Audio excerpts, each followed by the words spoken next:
بسم الله الرحمن الرحيم. ألف لام را. كتاب أحكمت آياته ثم فصلت من لدن حكيم خبير. ألا تعبدوا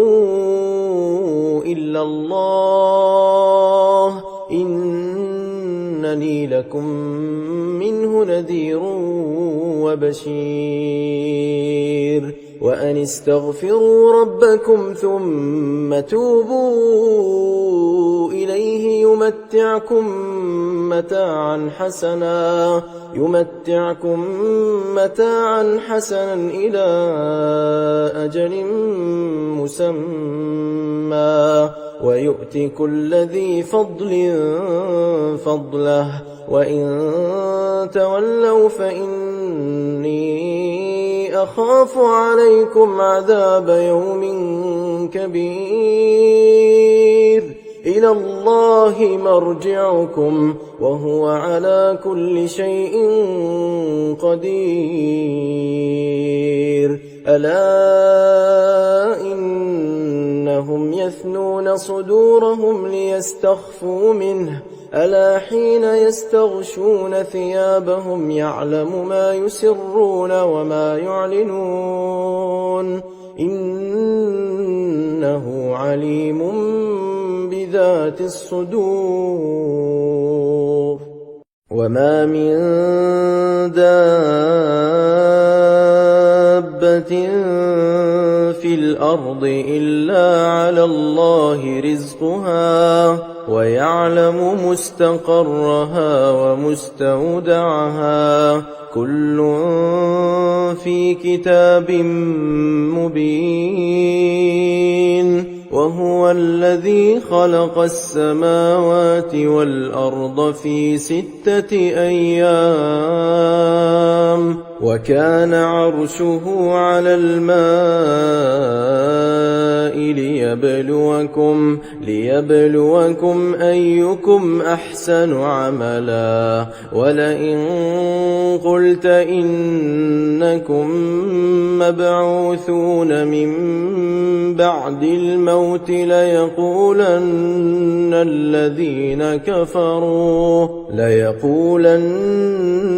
الذين كفروا إن هذا إلا سحر مبين. ولئن أخرنا عنهم العذاب إلى أمة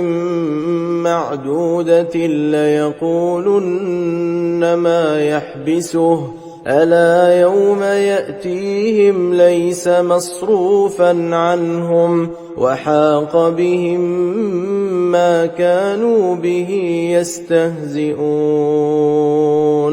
ولئن أذقنا الإنسان منا رحمة ثم نزعناها منه إنه ليئوس كفور. ولئن أذقناه نعماء بعد ضراء مسته ليقولن ذهب السيئات عني إنه لفرح فخور. إلا الذين صبروا وعملوا الصالحات أولئك لهم مغفرة وأجر كبير. فلعلك تارك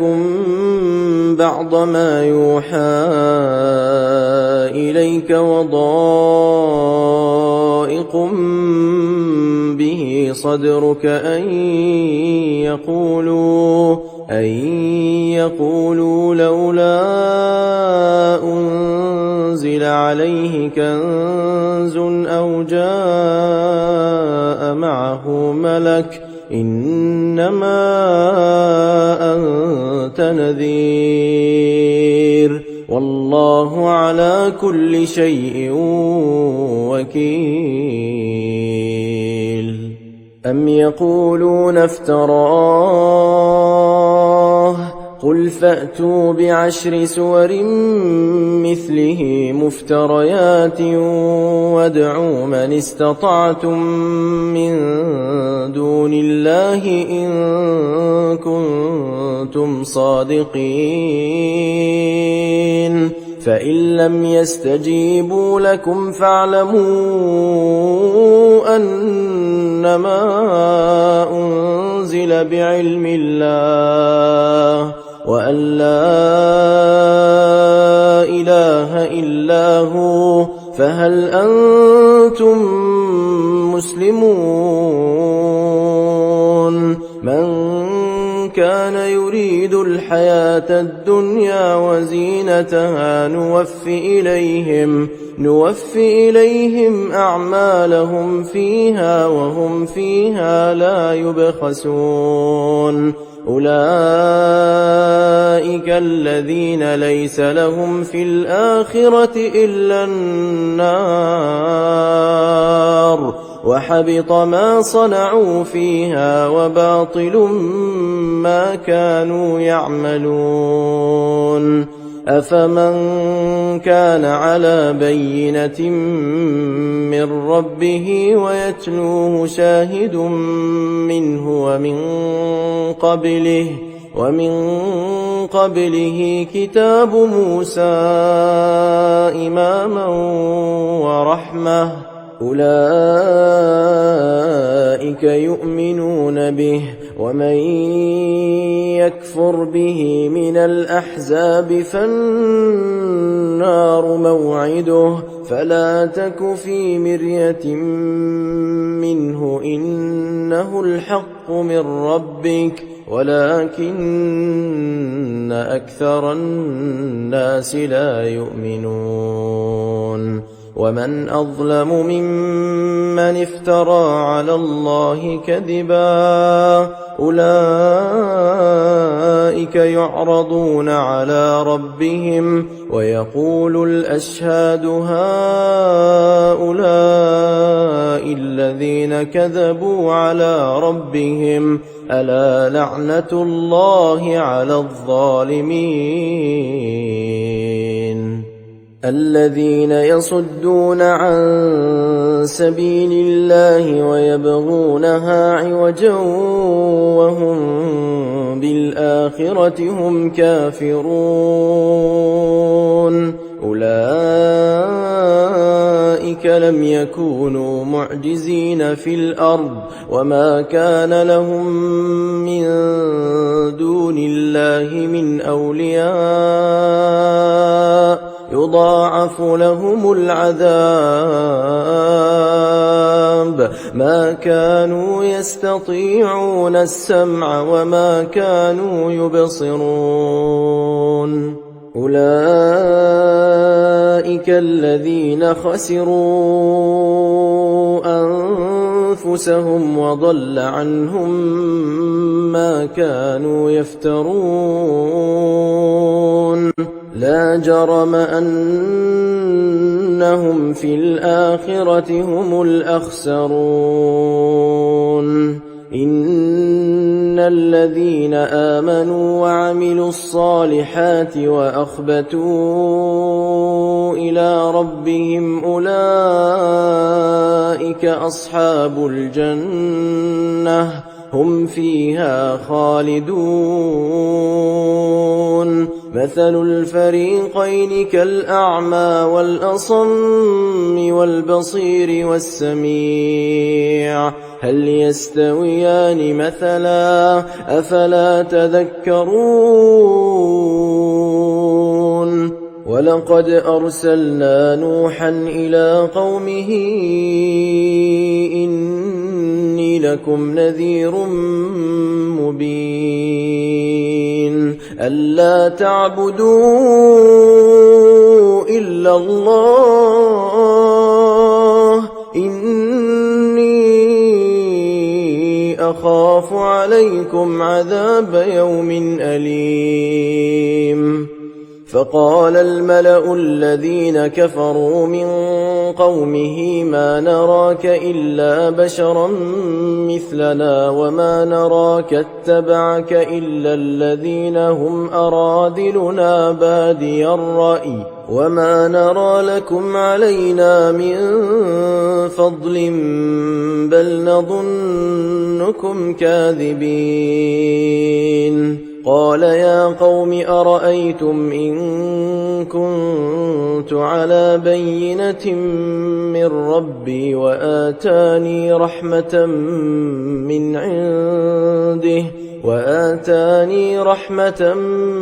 من عنده فعميت عليكم أنلزمكموها وأنتم لها كارهون.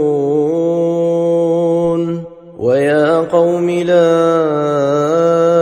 أسألكم عليه مالا إن أجري إلا على الله وما أنا بطارد الذين آمنوا إنهم ملاقو ربهم ولكني أراكم قوما تجهلون. ويا قوم من ينصرني من الله إن طردتهم أفلا تذكرون. ولا أقول لكم عندي خزائن الله ولا أعلم الغيب ولا أقول إني ملك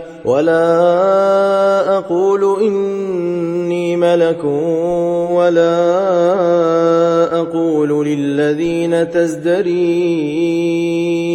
أعينكم لن يؤتيهم الله خيرا الله أعلم بما في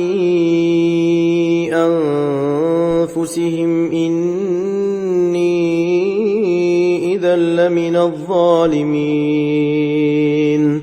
قالوا يا نوح قد جادلتنا فأكثرت جدالنا فأتنا بما تعدنا إن كنت من الصادقين. قال إنما يأتيكم به الله إن شاء وما أنتم بمعجزين. ولا ينفعكم نصحي إن أردت أن أنصح لكم إن كان الله يريد أن يغويكم هو ربكم وإليه ترجعون. أم يقولون افتراه قل إن افتريته فعلي إجرامي وأنا بريء مما تجرمون. وأوحي إلى نوح أنه لن يؤمن من قومك إلا من قد آمن فلا تبتئس بما كانوا يفعلون. واصنع الفلك بأعيننا ووحينا ولا تخاطبني في الذين ظلموا إنهم مغرقون. ويصنع الفلك وكلما مر عليه ملأ من قومه سخروا منه قال إن تسخروا منا فإنا نسخر منكم كما تسخرون. فسوف تعلمون من يأتيه عذاب يخزيه ويحل عليه عذاب مقيم. حتى إذا جاء أمرنا النور قل نحمل فيها من كل زوجين اثنين وأهلك إلا من سبق عليه القول وما آمن معه إلا قليل وقال اركبوا فيها بسم الله مجريها ومرساها إن ربي لغفور رحيم وهي تجري بهم في موج كالجبال ونادى نوح ابنه وكان في معزل يا بني اركب معنا ولا تكن مع الكافرين قال سآوي إلى جبل يعصمني من الماء قال لا عاصم اليوم من أمر الله إلا من رحم وحال بينهما الموج فكان من المغرقين وقيل يا أرض ابلعي ماءك ويا سماء أقلعي وغيض الماء وقضي الأمر واستوت على الجودي وقيل بعدا للقوم الظالمين ونادى نوح ربه فقال رب إن ابني من أهلي وإن وعدك الحق وأنت أحكم الحاكمين قال يا نوح إنه ليس من أهلك إنه عمل غير صالح فلا تسألني ما ليس لك به علم إني أعظك أن تكون من الجاهلين قال رب إني أعوذ بك أن أسألك ما ليس لي به علم وإلا تغفر لي وترحمني أكن من الخاسرين قيل يا نوح اهبط بسلام منا وبركات عليك وعلى ممن معك وأمم سنمتعهم ثم يمسهم منا عذاب أليم تلك من أنباء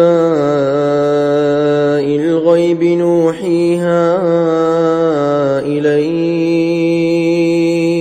ما كنت تعلمها أنت ولا قومك من قبل هذا فاصبر إن العاقبة للمتقين وإلى عاد أخاهم هودا قال يا قوم اعبدوا الله ما لكم من إله غيره إن أنتم إلا مفترون يا قوم لا أسألكم عليه أجرا إن أجري إلا على الذي فطرني أفلا تعقلون ويا قوم استغفروا ربكم ثم توبوا إليه يرسل السماء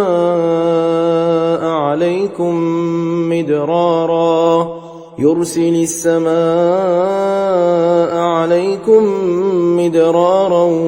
ويزدكم قوة إلى قوتكم ولا تتولوا مجرمين قالوا يا هود ما جئتنا ببينة وما نحن بتاركي آلهتنا عن قولك وما نحن لك بمؤمنين إن نقول إلا اعتراك بعض آلهتنا بسوء قال إني أشهد الله واشهدوا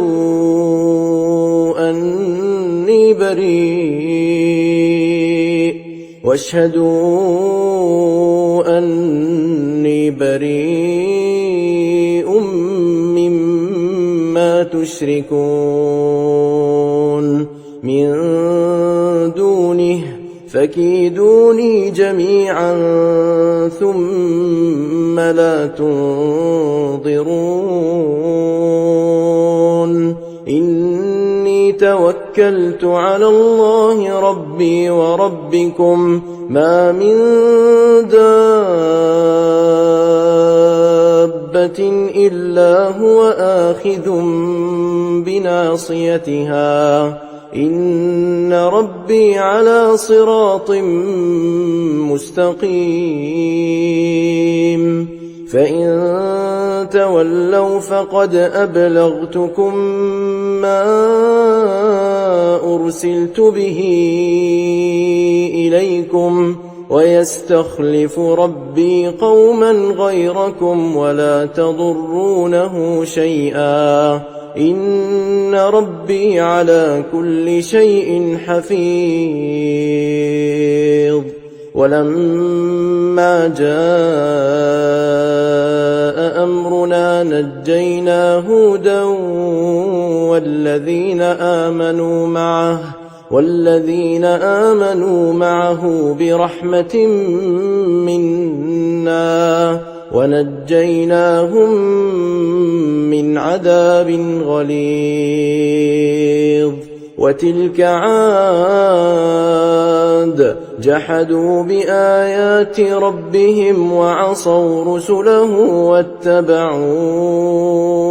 أمر كل جبار عنيد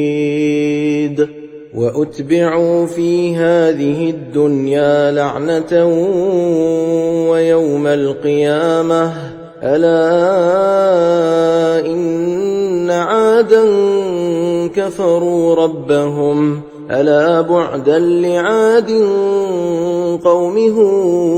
هود وإلى ثمود أخاهم صالحا قال يا قوم اعبدوا الله ما لكم من إله غيره هو أنشأكم من الأرض واستعمركم فيها فاستغفروه ثم توبوا إليه إن ربي قريب مجيب قالوا يا صالح قد كنت فينا مرجوا قبل هذا أتنهانا أن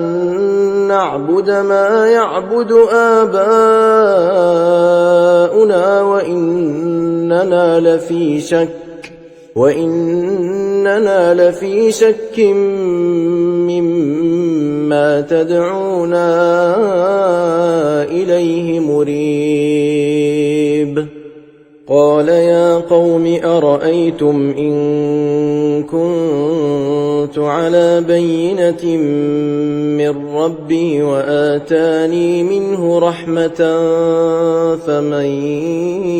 ينصرني من الله إن عصيته فما تزيدونني غير تخسير ويا قوم هذه ناقة الله لكم آية فذروها تأكل في أرض الله ولا تمسوها بسوء فيأخذكم عذاب قريب فعقروها فقال تمتعوا في داركم 3 أيام ذلك وعد غير مكذوب فلما جاء أمرنا نجينا صالحا والذين آمنوا معه برحمة منا ومن خزي يومئذ إن ربك هو القوي العزيز وأخذ الذين ظلموا الصيحة فأصبحوا في ديارهم جاثمين كأن لم يغنوا فيها ألا إن ثمود كفروا ربهم ألا بعدا لثمود ولقد جاءت رسلنا إبراهيم بالبشرى قالوا سلاما قال سلام فما لبث أن جاء بعجل حنيذ فلما رأى أيديهم لا تصل إليه نكرهم وأوجس منهم خيفة قالوا لا تخف إنا أرسلنا إلى قوم لوط وامرأته قائمة فضحكت فبشرناها بإسحاق ومن وراء إسحاق يعقوب قالت يا ويلتى أألد وأنا عجوز وهذا بعلي شيخا إن هذا لشيء عجيب قالوا أتعجبين من أمر الله رحمة الله وبركاته عليكم أهل البيت إنه حميد مجيد فلما ذهب عن إبراهيم الروع وجاءته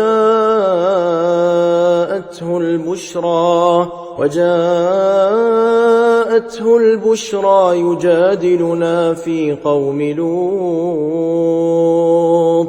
إن إبراهيم لحليم أواه منيب يا إبراهيم أعرض عن هذا إنه قد جاء أمر ربك وإنهم آتيهم عذاب غير مردود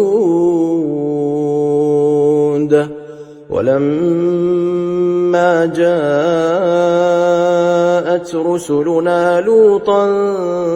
سيء بهم وضاق بهم ذرعا وقال هذا يوم عصيب وجاءه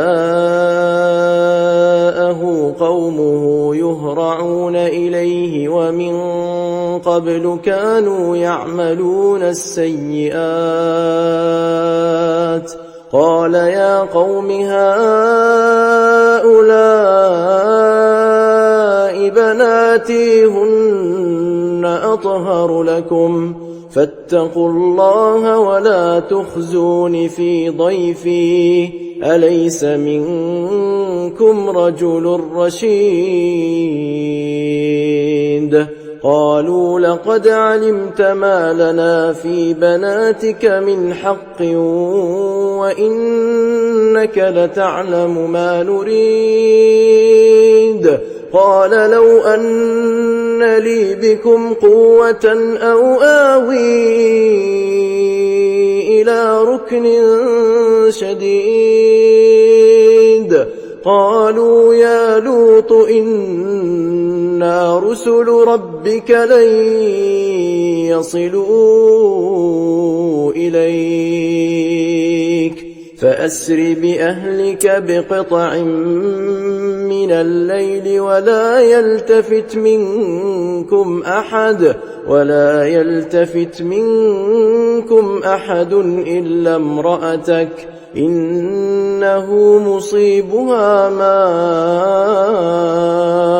أصابهم إن موعدهم الصبح أليس الصبح بقريب فلما جاء أمرنا جعلنا عاليها سافلها وأمطرنا عليها حجارة من سجيل منضود مسومة عند ربك وما هي من الظالمين ببعيد وإلى مدين أخاهم شعيبا قال يا قوم اعبدوا الله ما لكم من إله غيره ولا تنقصوا المكيال والميزان إني أراكم بخير وإني أخاف عليكم عذاب يوم محيط ويا قوم أوفوا المكيال والميزان بالقسط ولا تبخسوا الناس أشياءهم ولا تعثوا في الأرض مفسدين بقية الله خير لكم إن كنتم مؤمنين وما أنا عليكم بحفيظ قالوا يا شعيب أصلاتك تأمرك أن نترك ما يعبد آباؤنا أو أن نفعل في أموالنا ما نشاء إنك لأنت الحليم الرشيد قال يا قوم أرأيتم إن كنت على بينة من ربي ورزقني منه رزقا حسنا وما أريد أن أخالفكم إلى ما أنهاكم عنه إن أريد إلا الإصلاح ما استطعت وما توفيقي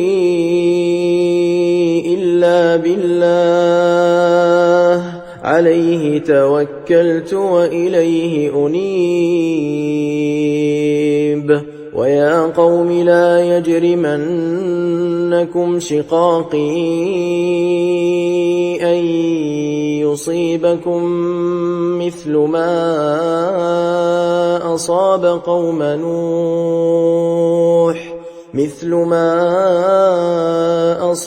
قوم نوح أو قوم هود أو قوم صالح وما قوم لوط منكم ببعيد واستغفروا ربكم ثم توبوا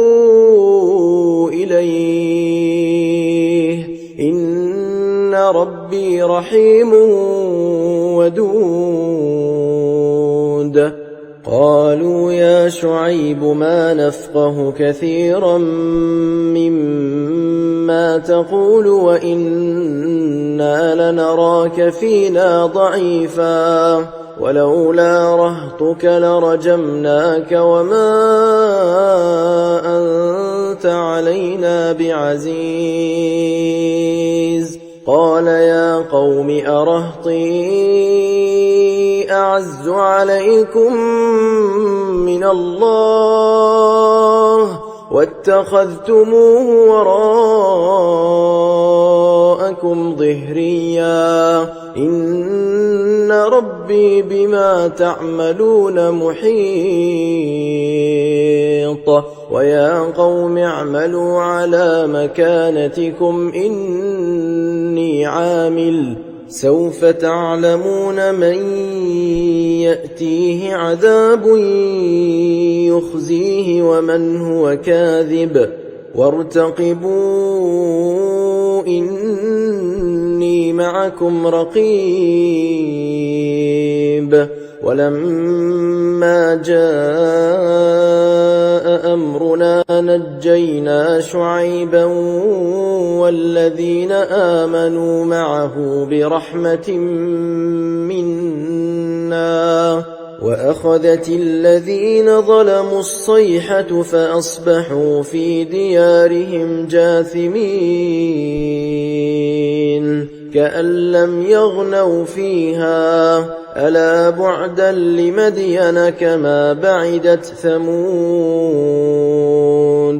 ولقد أرسلنا موسى بآياتنا وسلطان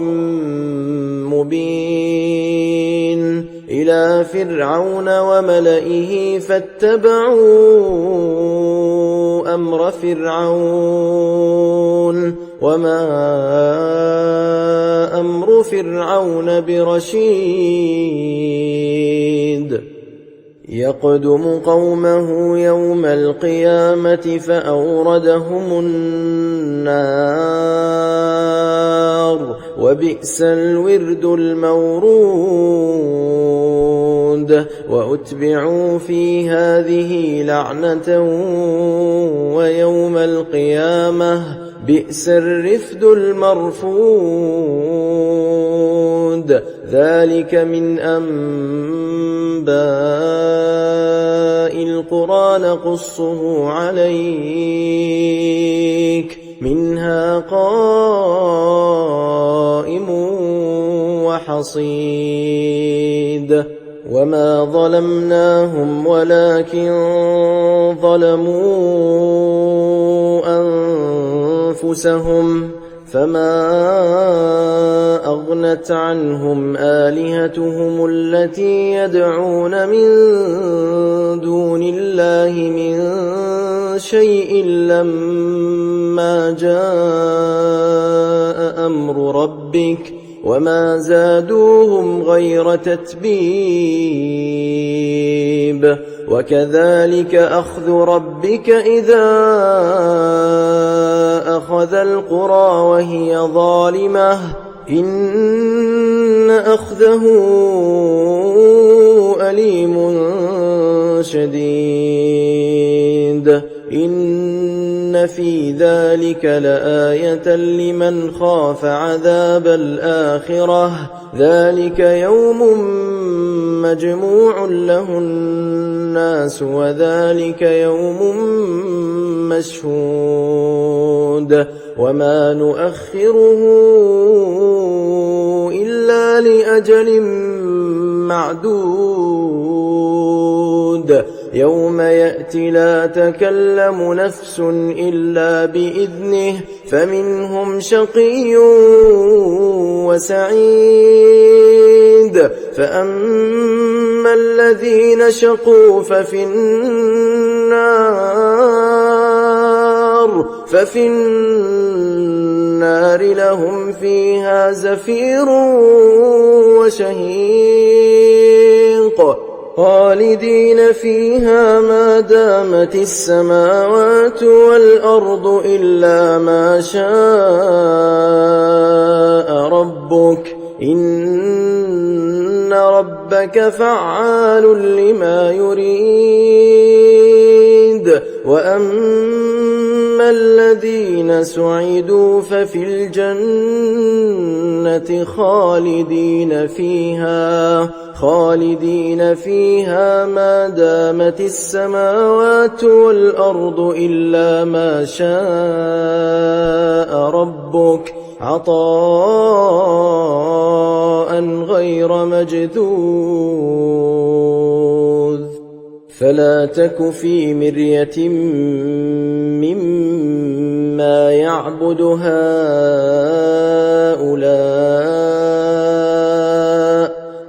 يعبدون إلا كما يعبد آباؤهم من قبل وإنا لموفوهم نصيبهم غير منقوص ولقد آتينا موسى الكتاب فاختلف فيه ولولا كلمة سبقت من ربك لقضي بينهم وإنهم لفي شك منه مريب وإن كلا لما ليوفينهم ربك أعمالهم إنه بما يعملون خبير فاستقم كما أمرت ومن تاب معك ولا تطغوا إنه بما تعملون بصير ولا تركنوا إلى الذين ظلموا فتمسكم النار وما لكم من دون الله من أولياء ثم لا تنصرون وأقم الصلاة طرفي النهار وزلفا من الليل إن الحسنات يذهبن السيئات ذلك ذكرى للذاكرين واصبر فإن الله لا يضيع أجر المحسنين فلولا كان من القرون من قبلكم أولو بقية ينهون عن الفساد في الأرض إلا قليلا ممن أنجينا منهم واتبع الذين ظلموا ما أترفوا فيه وكانوا مجرمين وما كان ربك ليهلك القرى بظلم وأهلها مصلحون ولو شاء ربك لجعل الناس أمة واحدة ولا يزالون مختلفين إلا من رحم ربك ولذلك خلقهم وتمت كلمة ربك لأملأن جهنم من الجنة والناس أجمعين وكلا نقص عليك من أنباء الرسل ما نثبت به فؤادك وجاءك في هذه الحق وموعظة وذكرى للمؤمنين وقل للذين لا يؤمنون اعملوا على مكانتكم إنا عاملون وانتظروا إنا منتظرون ولله غيب السماوات والأرض وإليه يرجع الأمر كله فاعبده وتوكل عليه وما ربك بغافل عما تعملون